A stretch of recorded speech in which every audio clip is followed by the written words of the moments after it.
Hello, Thyroid Thrivers, and welcome back to another episode of the Thyroid Healthy Bites podcast, with bi-weekly episodes dedicated to helping you eat well, live well, and feel well. I'm Jenny Mahar, a functional medicine health coach, cordon bleu chef, and your thyroid health and cooking coach. So if you're ready to get inspired, informed, and empowered with thyroid-friendly food and lifestyle topics, expert interviews, and tales from the healing journey, you're in the right place, friend. Let's dig in. Hello, friends, and welcome back to Thyroid Healthy Bites. Today, I've got a very special show for you. I'm here with a special guest, Lara Adler, also known on Instagram as the Environmental Toxins Nerd. She's here to talk with us about environmental toxins and thyroid health, how to detox your life for better hormone balance. Welcome to the show, Lara. Yeah, thanks for having me. Just a quick note for the listeners, this episode is going to be a video podcast. So if you'd like to see Lara and I's conversation, you can head to my Hypothyroid Chef YouTube channel and watch the video version there. Or of course, it'll also be on all of our usual podcast platforms. But I've been so excited to meet you and chat with you, Lara. First of all, this is a huge topic. You know, every day there's more and more scary headlines out there about how environmental toxins are affecting our health. Just yesterday here in Western Montana, our air quality index was in the purple because we're downwind from all these wildfires. So we were up above like 220 on the AQI, the air quality index. And I mean, it's distressing. There's really no other word for it. And I'll mention that too, just if I get a little bit hoarse today, that's why. Like, everyone's affected when the air quality gets to that level. But, you know, for our conversation, like just those toxins in general in our air, in our water, in our food, our beauty supplies, our cleaning products, they do pose real risks to our health. There's no way around that. And as you know, they pose a real risk to our thyroid health. Now, for the listeners, I know that this can be a scary topic and kind of a stressful one, but it's kind of like, I think of it like, say, like getting a handle on your finances. Like you just feel so much better when you know what's going on and what you can do about it. Like, let's identify the problem and then stay solutions focused. So I encourage you as listeners to stick around through the end of this episode. And the reason why is because one of Lara's superpowers is that she's so skilled at presenting this information in a way that's grounded in science and really focused on those solutions. So I know that all of you are going to come away today with some very practical tips on not just what we need to be aware of and watch out for in terms of environmental toxins, but what can we do about it? And I want to thank you, Lara, for all the amazing resources that you've created around this. If you don't already, as listeners, you all need to follow Lara at Environmental Toxins Nerd on Instagram. But, you know, I think one thing that makes you really unique is that you specialize in educating not just the general public, but also health educators like health coaches like me. So when my Thrivers Club community was like, please, will you do a workshop on toxins for us? I came to you and you had so many amazing resources that really helped me create an awesome workshop for my community on low tox living. So this is one of like 15 other workshops that are available to my members inside the Thrivers Club. But I have to say this one was really a huge hit. Awesome. I'm glad to hear it. And I think my hunch is, you know, some of it is probably because there's not enough health professionals like yourself, like, you know, medical doctors, nurses, et cetera, that are having an open conversation about exposures and what we can do. Either they are ignoring the topic or they're dismissive of the topic, or they only kind of know the basics. And that education gap is really what inspired me to start doing this work, you know, at this point over 13 years ago. In that time, the conversation around toxics has absolutely exploded, right? So there are people that are seeing those news, you know, headlines and articles and stories, or opening their windows and realizing how bad the air quality is and that might have some detrimental effects, but they don't really have that many well-educated, informed people to ask questions about like, well, what do I do? And that's really kind of the big problem that I'm trying to solve here in this space. Yeah. And I think, you've been communicating with people about this for so long that you've got that aspect down of, we need to be able to talk about these things in an honest way, in a straightforward way, and also in a way that is digestible for people so that they're not just like, I'm just going to go bury my head in the sand because it's just too overwhelming. Like, I know I learned so much from you in making this workshop, with your help that like I don't feel so stressed out when I see those headlines now because it's like I know more about what I can do. I'm educating my community about what they can do about this. And, the really awesome thing was that the feedback that I got from my members was, first of all, wow, I had no idea how many things I was doing or using that are a source of toxins, but also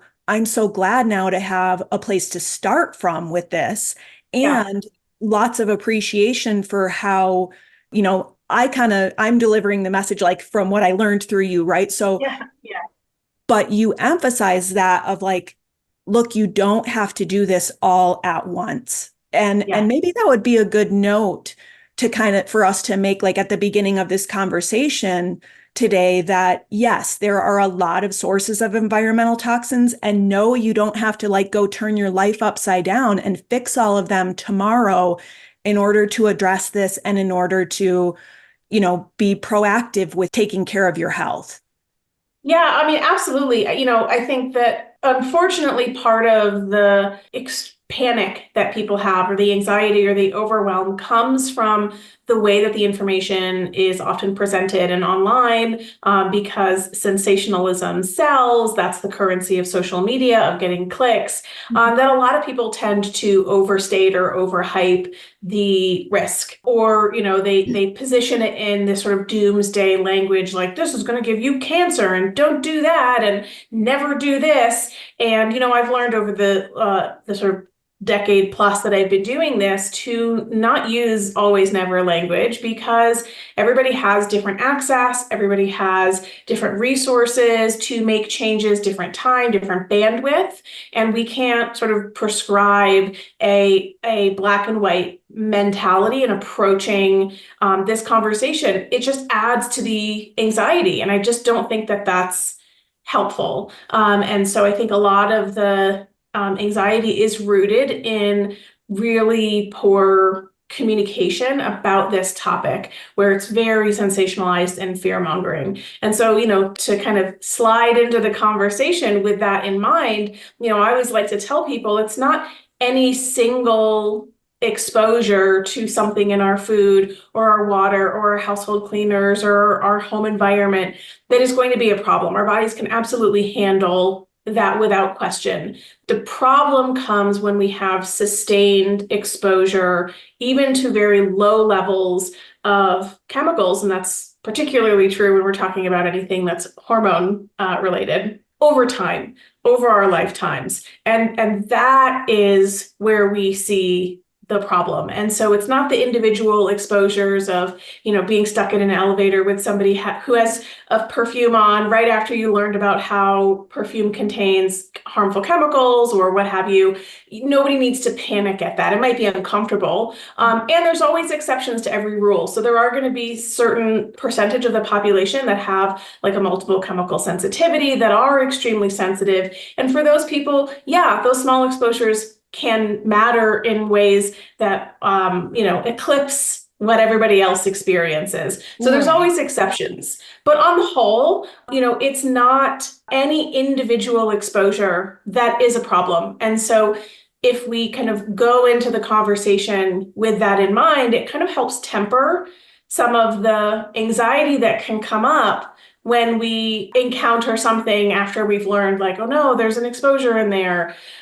We don't need to freak out about that. Right. Yeah, that's such a good point. Yeah, I mean, it's different when you're talking about like an allergic reaction. And it makes me Yes. think of food sensitivities, which is something, we talk about here as well. Like with food sensitivities, they're different than like a life-threatening food allergy Yeah. where you've got to Yeah. carry an EpiPen and stuff. That's a different thing. And And it reminds me of, something I hear myself saying a lot around food sensitivities is that it oftentimes isn't all or nothing. The devil is Yeah. oftentimes in the dosage. And we have Yeah. certain thresholds. And I know there it's a different parallel, but Yeah. kind of similar of just helping us frame this in our minds so that we can process this information and think about it in a way that isn't so anxiety inducing so that we can stay focused on those Yeah. solutions and also find peace in ourselves to know like it's okay if this person next to me has perfume on. Yeah. It's the cumulative exposures. It's let's look at my whole life. Let's look at where I can make some changes that are going to be Yeah. most impactful. So, Yeah. I mean, I think what happens is when people first start learning about this because it's new and then they're reading about, this chemical and these diseases, like that becomes scary. And what's often missing is context, which is typically where I like to start. And so, I think what I have found, and particularly with my students, and you expressed this yourself just a minute ago, is that the more that you learn and the more actions that you take, the less anxiety that you have because you have context and you have perspective. mhm. And you have understanding, and you can only do the things that you can do, right? We can't change everything. There's nothing that you can do to stop wildfire smoke from another country or state drifting down and really taking your air quality. There are interventions, right? Like you can get an air filter, like you can Yeah, do those things, right? But there's yeah, only so many things that are within our control as individuals. And so we do the things that are within our control. And then ideally, we use our voice to advocate for better regulations, better policies, and things like that, that will, over time, hopefully take the burden of our even having to do the labor to find the better product or yeah. the better food or whatever it is. Yeah, right. I mean, it bothers me. It bothers everyone who lives in wildfire smoke affected parts of the world when you're under that haze. But, what can I do about it today? Well, you better believe we've got 6 air filters running in our Yeah, house right now. And yeah, did we go out and buy all those at once and spend like thousands and thousands of dollars? No, we've lived here. yeah, I've lived here since the 90s off and on, but yeah, over the year, it's like every year, every bad smoke season, we're like, let's add another one to the collection. yeah, Yeah, we're up to like half a dozen yeah, HEPA air filters in our homes so that when this does happen, we know what to do. The windows are closed. We're not, yeah, we're not doing heavy exercise. We're not doing yard work. We got the air filters running. I just made myself like a big wild blueberry smoothie, protein smoothie this morning. Like, let's put some good detoxifying, high yeah. antioxidant foods in, and just getting empowered with those things that you can do is such a big part of what brings that peace of mind and what helps us take those impactful, small but mighty steps towards safeguarding our health.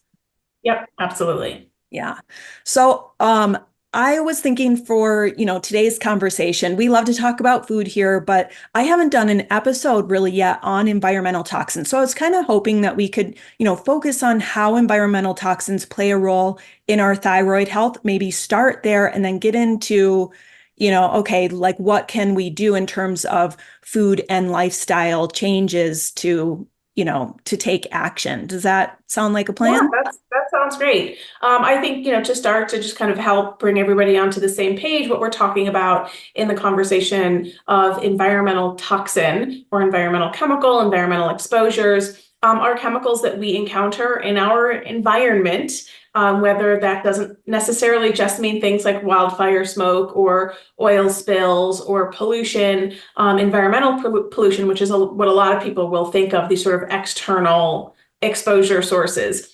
We are also talking about the products that we buy and use every day, that we bring into our homes, the foods that we eat, the things that we cook with, the bed we sleep on, the air inside our homes, all of these things. And so that's kind of what we're talking about in the conversation about environmental exposures. We're not exposed to anything in isolation. We are exposed to hundreds of different chemicals throughout every average day. It's not, that's just the reality of it. And it's worth pointing out that one, everything is a chemical. So thyroid hormones are chemicals. Everything is a chemical. And so we're not kind of smearing the word chemical, but we're talking are specifically about chemicals that are known or suspected to cause harm. Many chemicals are perfectly safe. So chemical itself is not a bad word.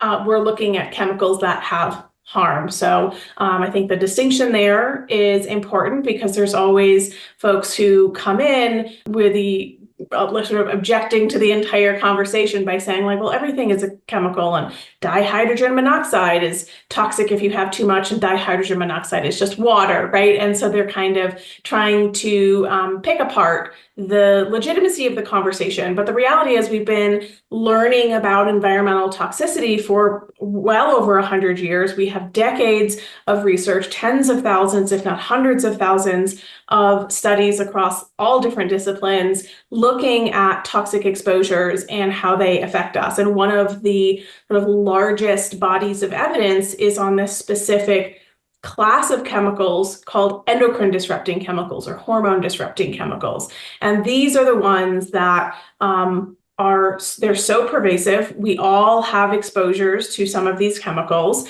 and they are more concerning because they are sort of bioactive in our bodies, and they can mimic or interfere with our hormones.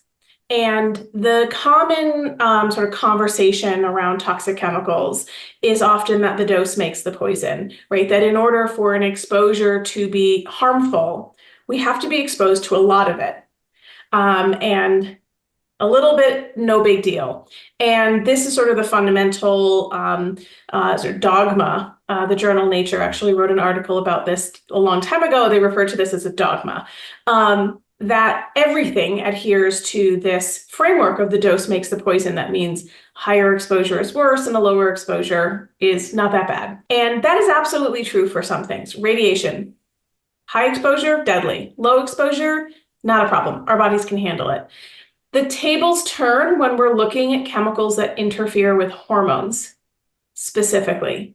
And the reason for that is our biology is already designed to respond to infinitesimally small amounts of hormone in our body that are sending messages,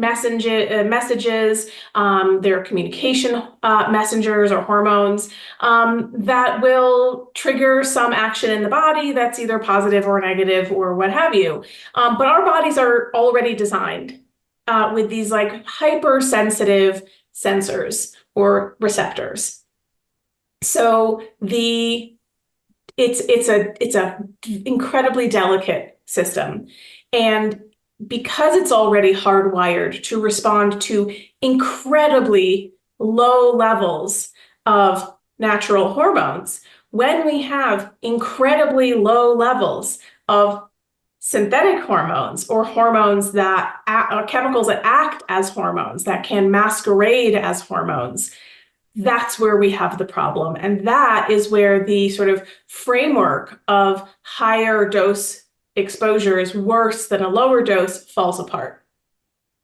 And so that's where we're looking at chemicals like bisphenols, like phthalates, like PFAS chemicals, like other fluorinated chemicals, chlorinated chemicals, brominated chemicals.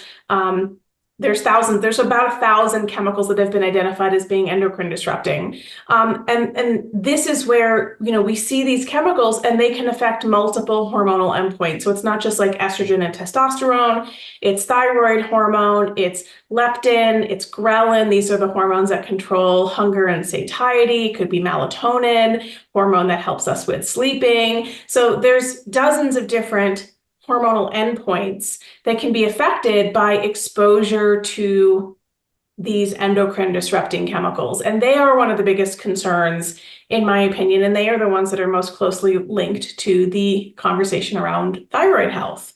I actually had a client. She wasn't even a client. She was somebody who heard me on a podcast, and she sent me this lengthy email. And she was a health practitioner. I think she actually worked around with Hashimoto's, so thyroid related health issues. And she herself was experiencing hair loss. And she's like, I couldn't figure it out. I went to all my providers. I did all of my testing. I did the rosemary shampoo. I did herbs. I did biotin. She did all of this supplementation. Nothing was helping. And her hair loss was dramatic. And it was, really devastating for her. And then she listened to a podcast that I was on. I never even had a conversation with the woman. Something I was talking about water quality, water contamination, and something that I said clicked for her. And she was like, oh my God, my whole house water system broke like 3 months before my hair loss started. Wow. Oh my, and so she went and replaced whatever it was. I don't even know what contaminants that she had because I only heard about this after the fact. Yeah. So she got it fixed, and she's like, immediately the hair loss started to abate and then finally started growing back. And it's taken like months. And it was this thing. And so I bring that up to kind of highlight that, one, we don't always know. We can't always pin the tail on the donkey and identify, oh, it was this chemical. But for her, there was obviously something in the water that my hunch was affecting her thyroid in ways that was or directly affecting her scalp or hair follicles that was causing this hair loss. Mm-hmm. And, that's just one sort of example of it can be a lot of things, but if you don't look at this thing, you'll never know if that's the thing, right? If the environmental exposure is the thing that is causing or contributing to whatever symptom is happening. And my hunch was that there was some chlorinated chemical in there that may have either been directly affecting her thyroid or that was just causing some damage to her hair follicles. Yeah. Oh my gosh. That's an incredible story and makes so many good points, especially about the importance of continuing to search for the root cause, because all those things can help. Like, you mentioned the biotin and the rosemary, you can massage your scalp. You can do inversion massage on your scalp with castor oil. There's all these things that can help. But while you're doing that, it's also important to keep looking for the root cause because yes, I mean, it's very feasible that it could have been something like that from her water supply. Chlorine and fluoride are both halogens. Halogen, like you mentioned, bromide too, which is used in flour processing and stuff. Or isn't it in mattress? It's also used in it can be. So there's brominated flame retardants. Some of those are phased out of use. Bromine is also used as a chlorine alternative in hot tubs and swimming pools. Okay. So they can say it's chlorine free, but it's really just using bromine. And so, these are halogenated chemicals or halogens, which is chlorine, fluorine, bromine, iodine, right? Which we know is our thyroid depends on an optimal level. And chemicals that are chlorinated, fluorinated, or brominated have the potential to displace iodine in our thyroid. They compete because they all have similar characteristics. And this is an example of this sort of xenoestrogen.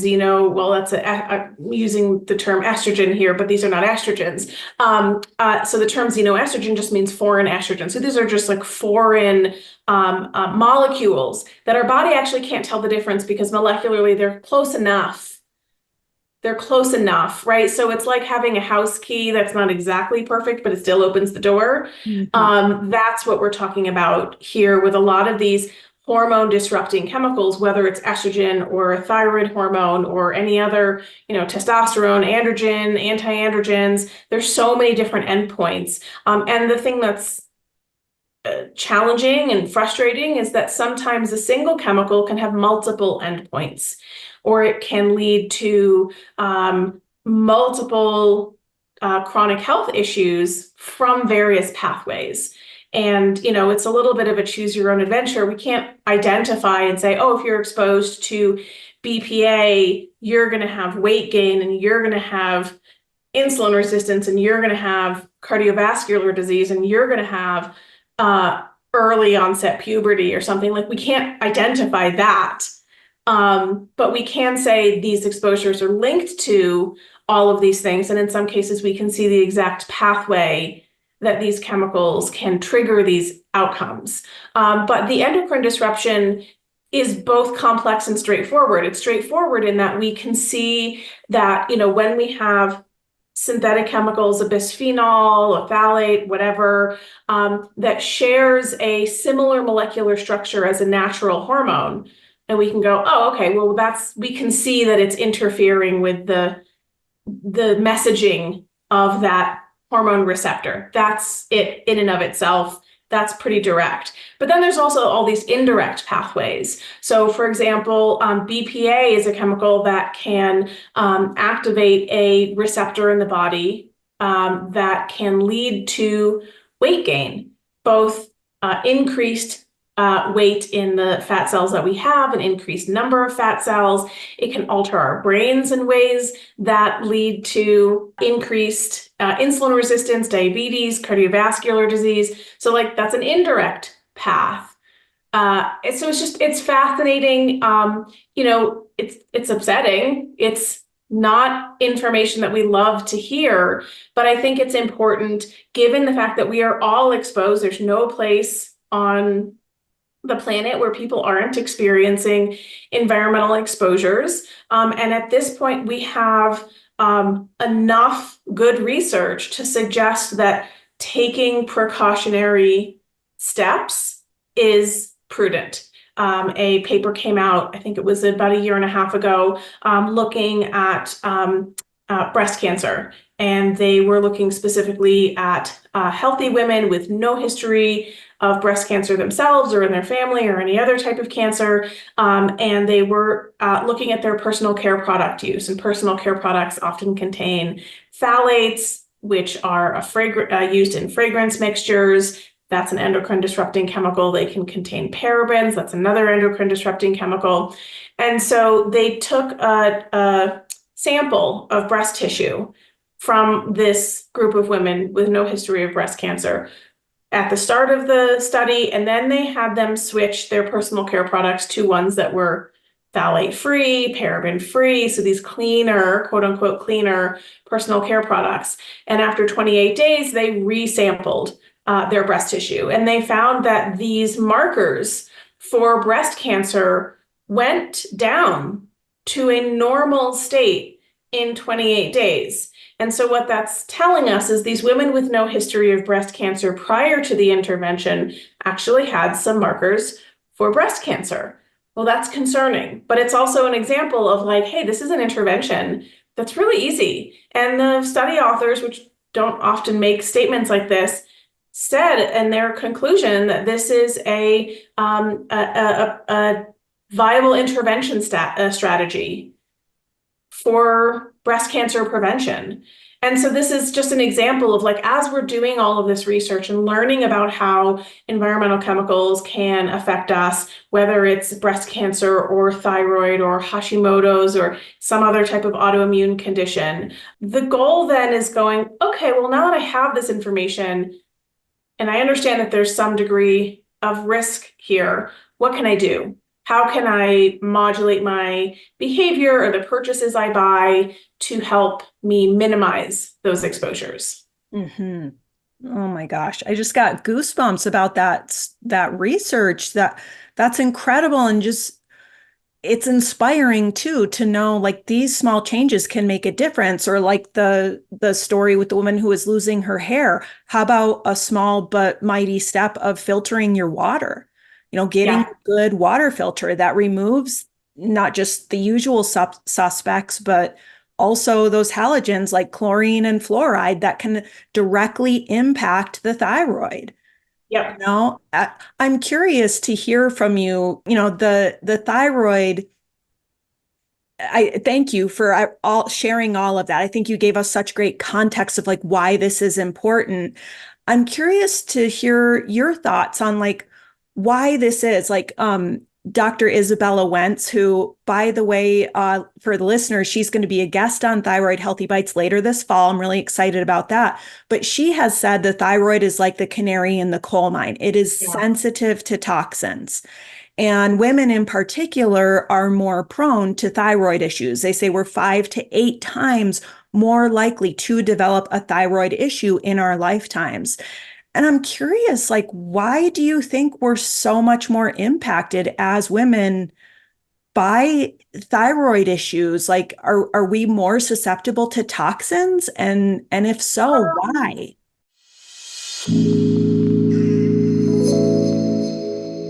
Hey, Thyroid Thrivers, Ginny here. I just want to pop in with a real quick message.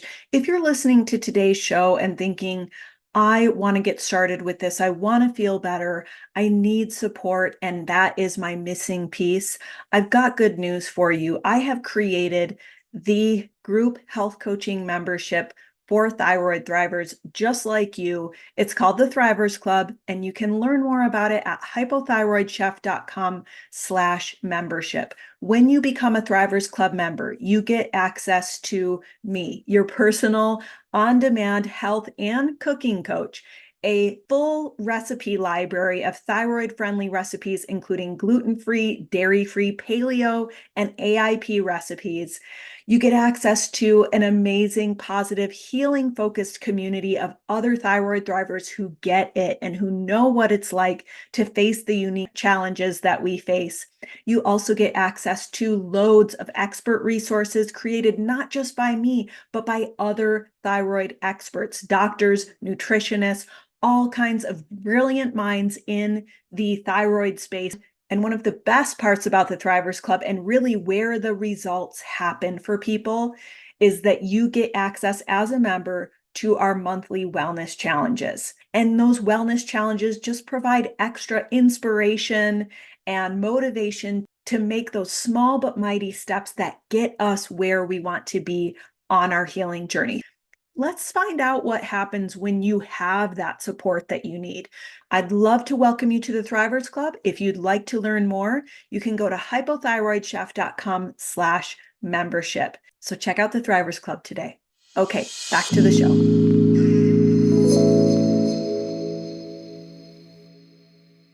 Yeah, I don't know if I have an answer to the susceptibility question. I do know that women do the majority of house cleaning in society. We can, opine as discuss all of the pros and cons about that setup.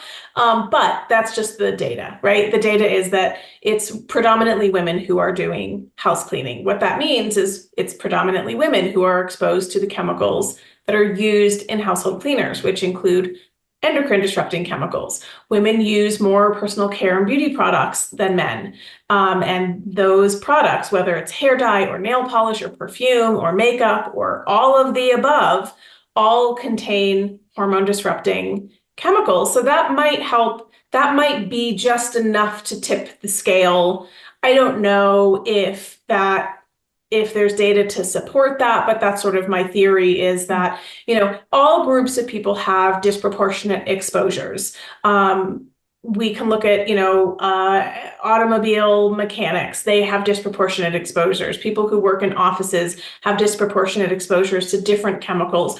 Black women have disproportionate exposures to certain chemicals in certain types of hair products, like hair straighteners, other feminine hygiene products that are disproportionately marketed to them. So there's all these sort of different lenses that we can look through to identify disproportionate exposures. But women do have disproportionate exposures over men to a lot of hormone disrupting chemicals. That's not to say that men don't have exposures, because they do. But I think that the cleaning products and the household cleaning products and personal care products likely adds a burden on women that most men don't have. Again, I don't have data to support this. I think this is just this based on what I know, this to me seems like a logical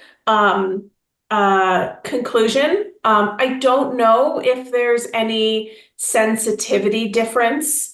I cannot I wouldn't suspect that there is a sensitivity difference between a woman's thyroid versus a man's thyroid, right? Men can also have thyroid issues, but also we have to factor in that like men are less likely to seek medical care or regular health visits. And so how many men are walking around with undiagnosed health issues, whether it's thyroid related or not, because they've just culturally been told to like buck up, you're fine, right? So there's all of these different lenses. I find it's important to not oversimplify because there's just so much nuance in every aspect. My favorite part of the entire conversation around environmental health is the nuance. I love yeah, but it depends responses because it always depends. So, the short answer is I don't know if women's thyroids are more sensitive or if we just have disproportionate exposure. Yeah, we certainly use more beauty products as women. The statistics that I learned from you on that, I was like, wow, this is incredible how much more we use in terms of our lotions and potions. I mean, even just go to any large retail store and there's like, I mean, men will still use whatever product is in the house, right? I feel like they're just generally not that picky. But in terms of products that are marketed towards women versus products that are marketed towards men, there's like a tiny section. Like, here's your men's quote unquote men's shampoo. Shampoo is shampoo, right? It's the fragrance. Does it have sandalwood and pine, or is it, floral and fruity? These are, silly societal arbitrary distinctions between what's a man's shampoo, but men's hair is not different than women's hair. Right. Okay, now that we've kind of laid the groundwork, we understand why toxins are important, why we should care as people, why we should care as thyroid patients, as women, just people in general, like why, and just why we should be thinking about making some of these changes to protect ourselves from toxins. Can you talk to us about what some of those changes are in terms of food and lifestyle? And we always love to talk about food on Thyroid Healthy Bites. So maybe we could start there. Like, how can food be a source of toxins? Yeah, I mean, the first place is just whether or not there are conventional pesticides that are used in the growing of the food that you're eating. Most people, food is expensive. Prices are, a little high everywhere. And so, I recognize that eating organic is not accessible to everyone all the time, but every little bit helps. And we have good research. There's, at least half a dozen studies, if not more, looking at interventions around, circulating pesticide levels in the body for people that are eating conventional and then switching to a mostly organic diet. I don't even do 100%. It's not really, unless you're growing 100% of what you eat, it's really difficult to do 100%. So no one's asking you to meet that high bar. Is that, you can drop circulating levels of pesticides in the body by 80 to 90% in less than a week, in just a few days. And the reason for that is because a lot of the chemicals that are used in pesticides are non-persistent, which means they don't build up in our bodies. We can pee them out within, 24 hours, depending on what we're talking about. And that's great. That's our body's doing what it's supposed to be doing, metabolizing and excreting these toxins, detoxing, right? So the conversation of detox often comes up, and should I do this big deep detox protocol? No, for the most case, avoiding the chemicals or reducing our exposure is the best intervention. You don't need a detox protocol. You just need to stop or slow the amount of chemicals that you are taking in, and choosing organic foods whenever possible is a way to lower your intake. Food is our primary source of pesticide exposure outside of agricultural use, which only applies to populations that are working in agriculture or living in areas where agriculture is happening around them. And so the first thing that people can do, although it's not the least expensive, it is a very targeted intervention, is prioritizing organic foods when possible. I very much am a realist, and I recognize that eating healthy food is the first and foremost most important thing. Mm-hmm. After that, then you can look at consuming organic food. We never want to project the message that if it's not organic, it's unhealthy. Right. Not true. Right. All of the research that there's a net nutritional benefit to like eating your vegetables, eating, you know, even if it's conventional proteins, even if it's conventional, there is a net nutritional benefit. But if we're having this conversation about how we can protect ourselves, this is a step beyond, right? It's a step beyond that. Yeah. And so that would be sort of the first place, is looking at organic food.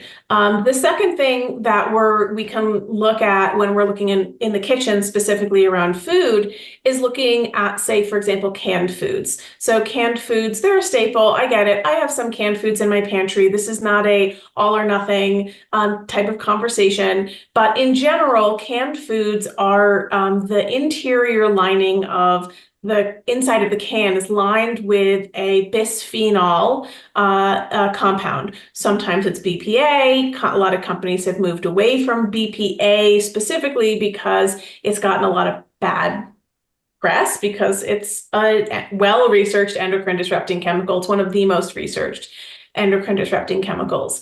And so companies have moved away from it.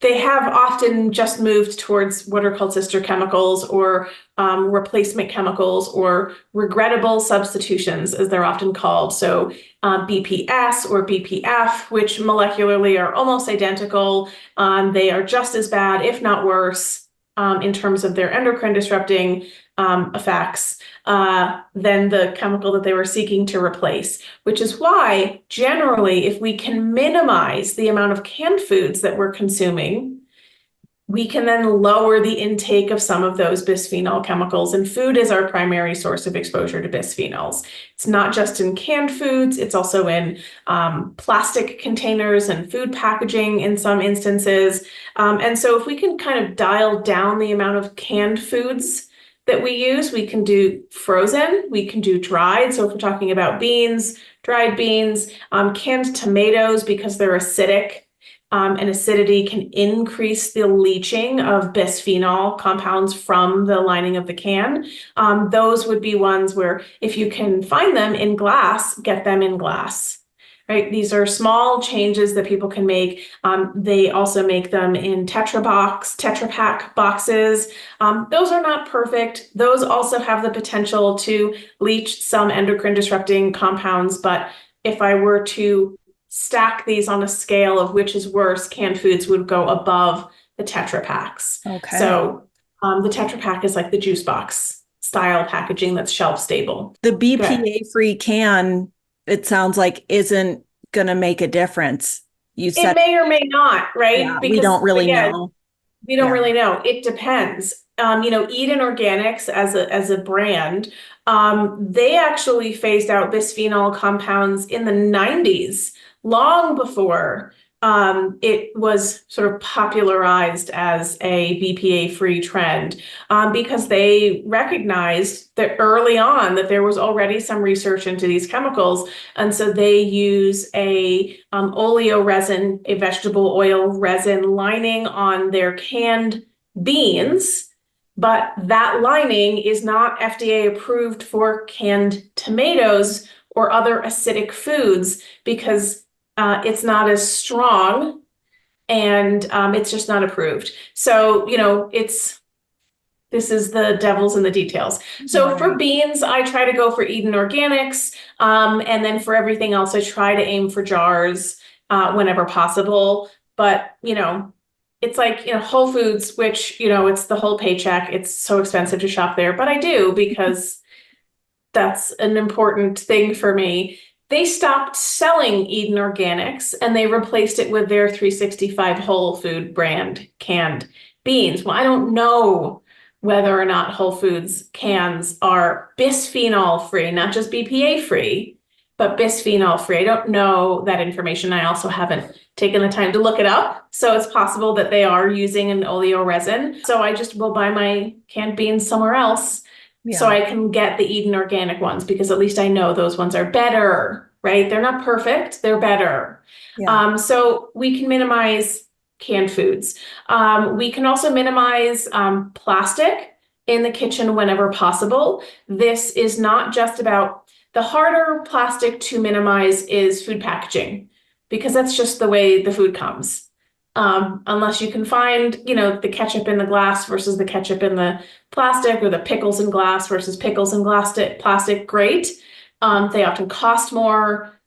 So again, it's an accessibility issue. So those ones are harder to avoid. We do our best in terms of minimizing plastic or plastic packaging, because those can leach hormone disrupting chemicals into our food. The easier place are the plastics that we use in our kitchen. So our plastic, those black nylon plastic cooking utensils that everybody has in their little cookware crock, the plastic leftover food containers, your pasta strainer, your mixing bowls, your measuring cups, all of these items that we kind of take for granted when we buy them because they're cheap.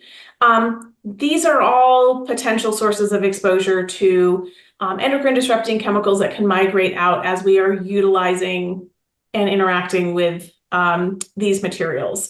And so systematically, slowly, over time, we don't need to dump everything out in our kitchen, is to swap those out. So get rid of the plastic pasta strainer and get something that's stainless steel. It will last forever, right? Swap out your plastic kitchen spatula with a metal spatula. That will come back to us in our cookware conversation. Depends on what cookware you're using. And so there's a lot, plates, cups, things like that. We don't need to be drinking and eating off of plastic. We definitely don't want to be putting plastic in the microwave. That can increase not only the release of some endocrine disrupting compounds, but millions of particles of microplastics, which we don't even know what the health implications of those type of exposures is yet. But it's probably not great. And so looking at the materials that we are using in our kitchen, and ideally moving away from plastics in as many places as is feasible. And it's not always feasible. So my Vitamix, my Cuisinart food processor, these are plastic. I can't change that because they don't come in glass. Right. And so what I do is, you don't put plastics in the dishwasher, you hand wash them, you're not scrubbing, you're taking care of it, you're kind of babying it, because if you put it in the dishwasher, it can increase leaching. If you're scrubbing it with a scrubby sponge, you're abrading the surface, and that can increase leaching. So we just kind of want to take care of the plastics that we can't avoid. And then we work to minimize all the ones that have better options. So in the kitchen, that's sort of the main things. You can certainly look at cookware, right? So cookware is another area.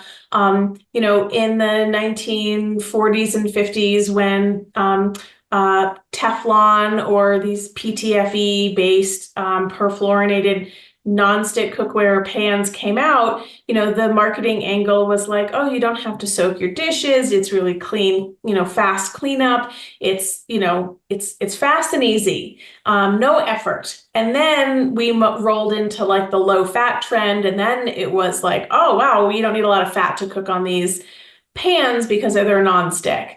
And so there's a lot of people that have been using these for generations.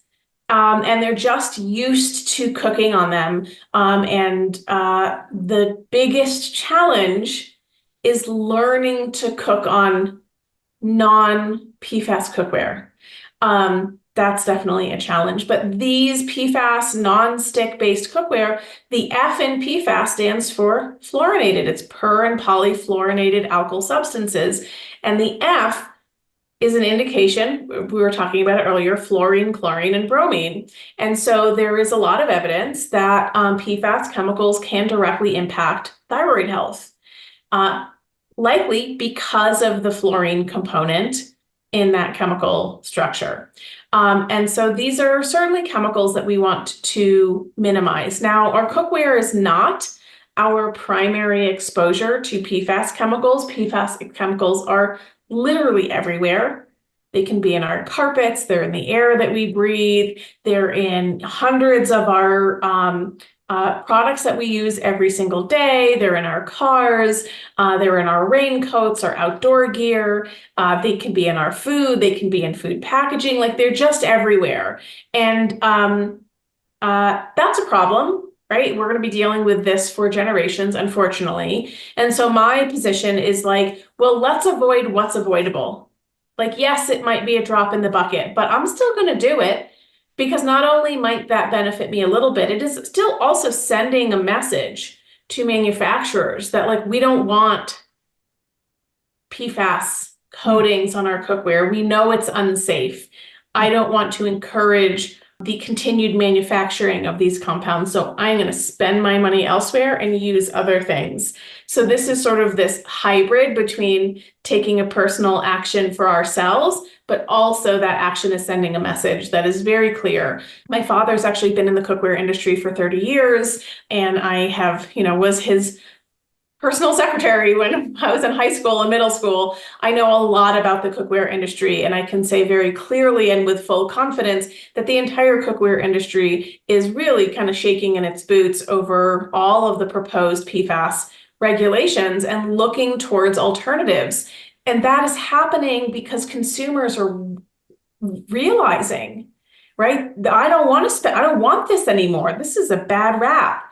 And I'm going to spend my money elsewhere. And so I can tell you from direct inside experience and conversation that the awareness that people are having that's increased in the time that I've been doing this work is felt immediately in the place where we want it to be felt, which is where manufacturing happens. And so again, it's not our primary source of exposure, but swapping out those nonstick pans for stainless steel, for cast iron, carbon steel, enameled cast iron. And yeah, there's a learning curve. YouTube is a great place to go to learn how to cook on these surfaces if people aren't familiar with it.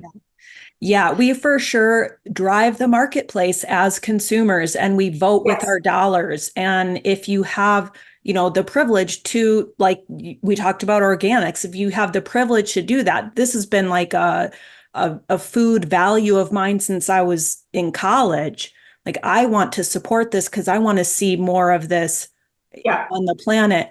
I'm curious, kind of circling back to that, what do you make of some of the kind of recent messaging around that topic? Like these health experts out there now who are like, well, it's not a big deal, and ultra processed foods are not a big deal, and we shouldn't be so worried about them. And it seems like there's this kind of backlash happening.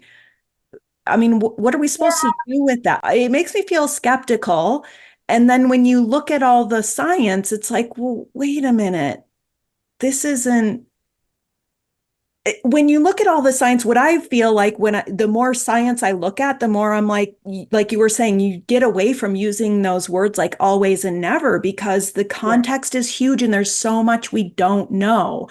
So to cherry pick like one study and say, this is science backed. It's like, well, yeah, there's other science too that says something different. I think that I think what people tend to lack the ability to do is zoom in and zoom out, right? To understand where a specific conversation lives within the totality of all other conversations. I think about this with the seed oil conversation, which people get like, really panicked and up in arms.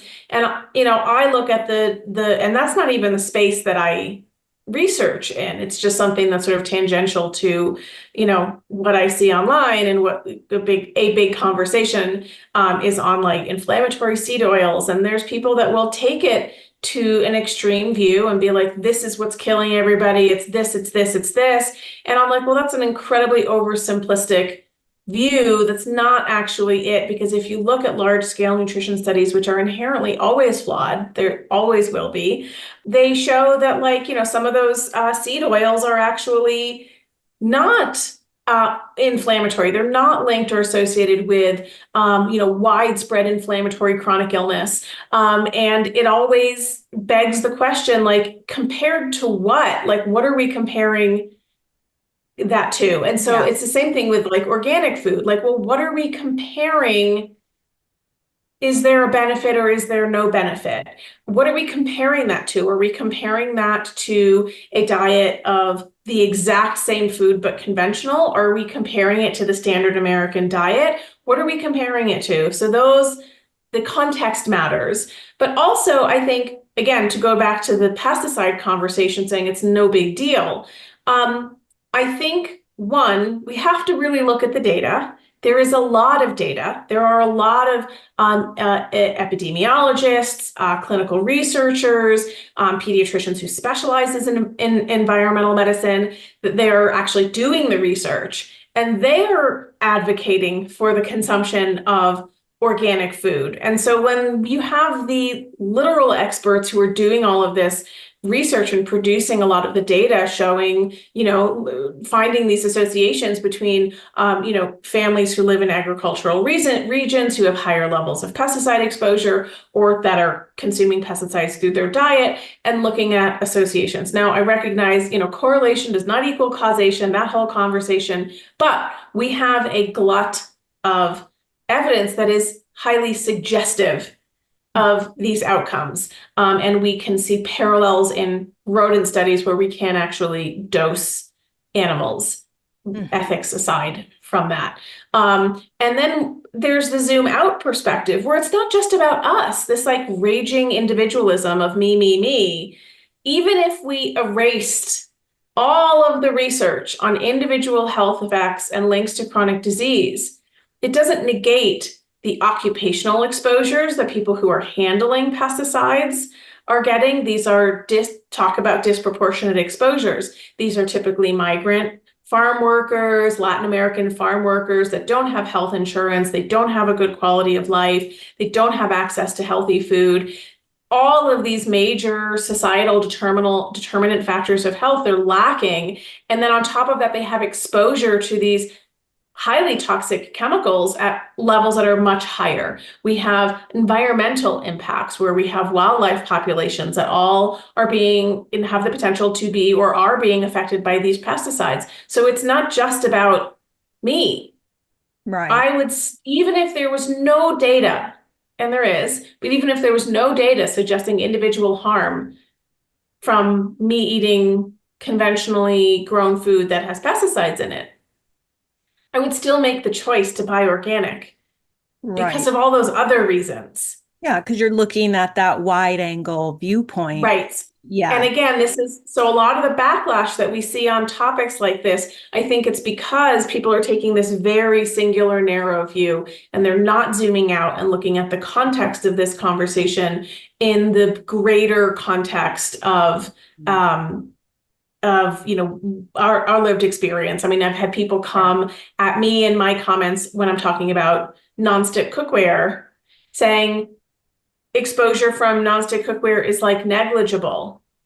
And I can go, great, yeah, I know there's plenty of other exposures, but like I was saying earlier, the awareness, this is a product that we use in our homes, even if it's just a perception of exposure, the awareness around that to galvanize people's attention and to use a product like cookware that is familiar, that is in every single person's home, and say this thing has chemicals in it that are problematic, shifts us away from using that to the point that now we have the industry scrambling, trying to find safer alternatives. Right. Even if it's from a PR perspective, I don't care what the reason is. We know that these chemicals are toxic. We know that they're persistent. We know that they build up. And so anything that moves us in that direction is worth doing. So even if, again, switching to a non-stick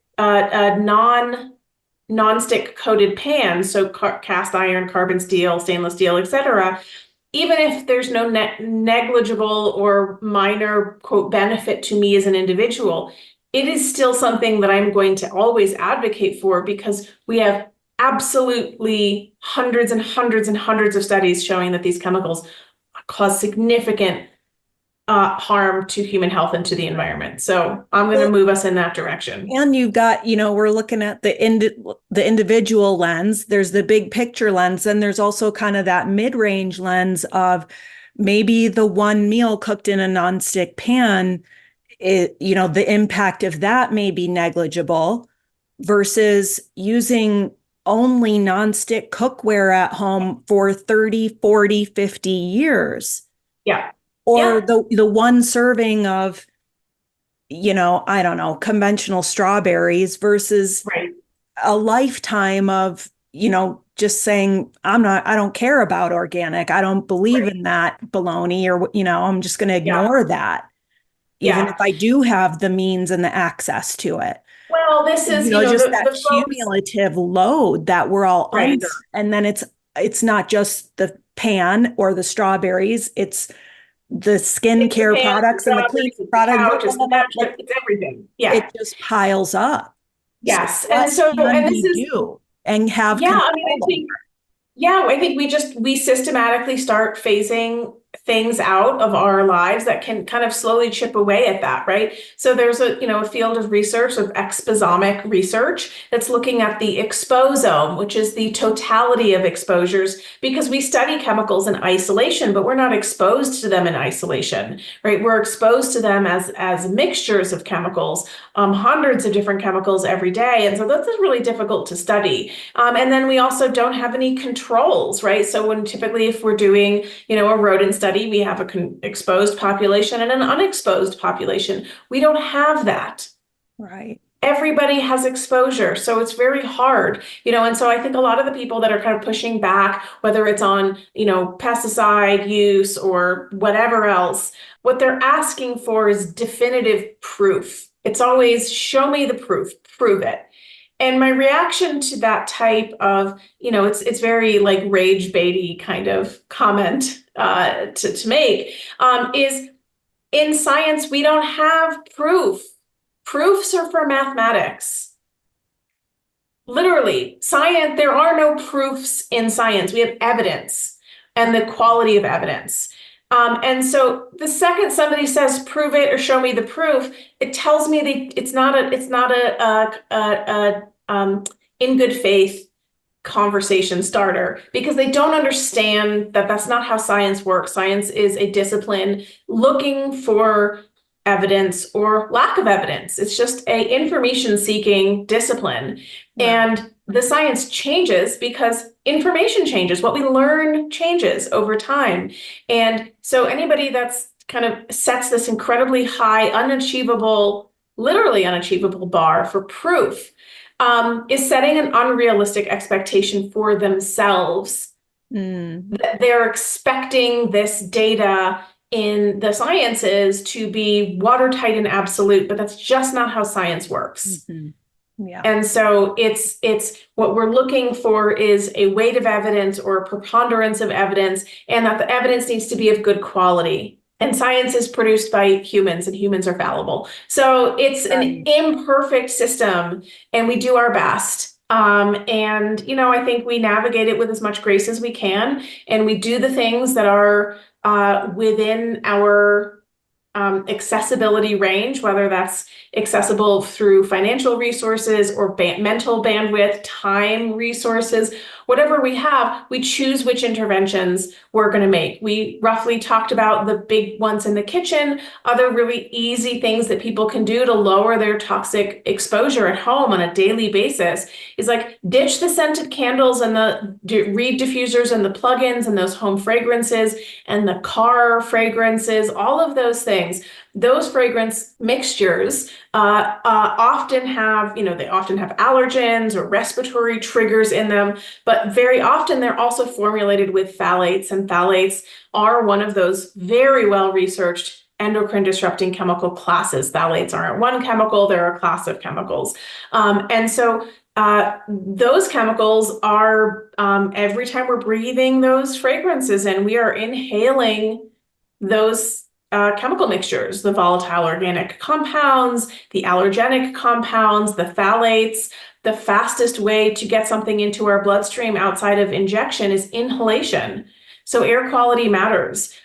These chemicals also settle in our house dust and on our furniture. House dust studies have found phthalates and fragrance compounds in 100% of house dust samples taken from around the country because they're in everybody's homes. And so this is a really simple way to not only improve someone's indoor air quality, to not only reduce exposure to a endocrine disrupting chemical, but to just make a cleaner household in general so that you don't have these chemicals lingering all in your home. Opening your windows is another great, simple, that's a free intervention. Obviously not if there's wildfire smoke, exception to the suggestion. But a lot of the chemicals that we bring into our homes that kind of piggyback on the furniture that we buy and all that stuff, they are off-gassing.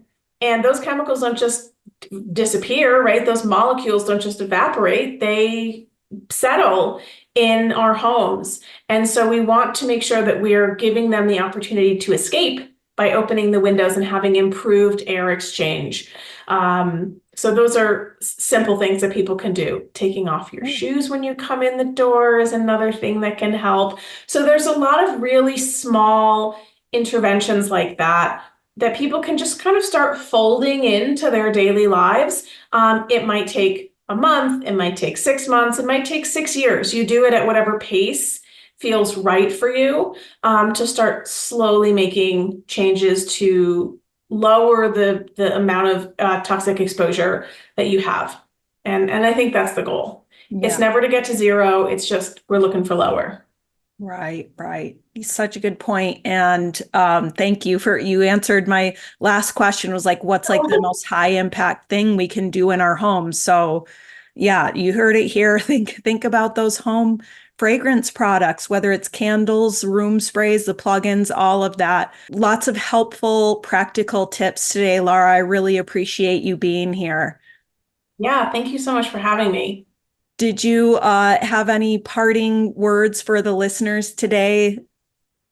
Yeah, I mean, I would just say, I'll kind of reiterate what I said in the beginning. It's that, it's not what we do once in a while that matters. It's what we do every day that matters. And so, we can kind of let go of the little exposures here and there. Not a big deal. We don't need to stress about it. But if we can systematically work towards lowering our exposure over time, that's really what we want to aim for. And like I just said, the goal is not zero. The goal is just less. So we do the best that we can, and we all decide where we draw that line for ourselves.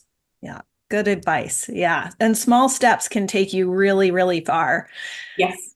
Awesome. Well, thank you again. Where can people find you if they want to learn more about this topic or about you? Yeah, so my Instagram account is probably the easiest place. It's at Environmental Toxins Nerd. There's tons of information.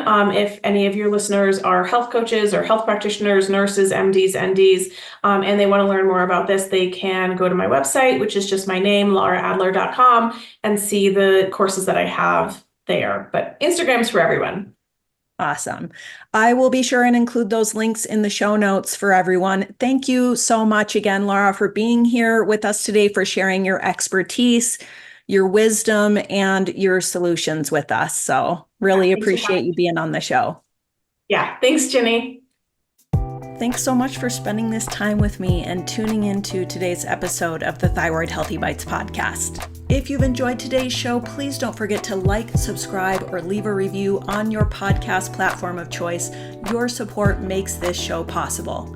For more thyroid healthy food and lifestyle inspiration, check out my free library of thyroid-friendly recipes and lifestyle content at hypothyroidchef.com and the Hypothyroid Chef YouTube channel. As we wrap it up, head to the show notes for information and links to everything we talked about today, along with the link to my free thyroid-friendly grocery guide download. I'm Ginny Mahar, your thyroid health and cooking coach, wishing you happy cooking, happy thriving, and the best of health. See you next time.